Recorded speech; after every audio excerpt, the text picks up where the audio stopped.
திமுக ஆட்சிக்கு வந்தாவே ரவுடிசம் வந்துடும். இந்த 50 மாத திராவிட முன்னேற்ற கழக ஆட்சியில கொலை, கொல்ல, திருட்டு, பாலியல் வன்கொடுமை நடக்காத நாளே இல்ல. சிறுமி முதல் பாட்டி வரைக்கும் பாதுகாப்பு இல்ல. ஒரு பாதுகாப்பற்ற சூழ்நிலை. பொம்மை முதலமைச்சர், திறமையற்ற முதலமைச்சர் இதை தடுக்க முடியல.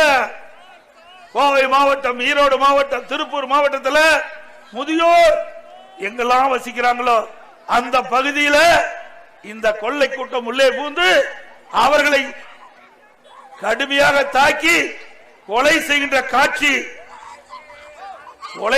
காட்சி எல்லா தொலைக்காட்சியிலையும் வந்திருக்குது. அவருடைய நகையில பறிச்சுட்டு போயிடுறாங்க, பணத்தை எடுத்துட்டு போயிடுறாங்க, அவர்களை கொடூரமான முறையில கொலை செய்யறாங்க.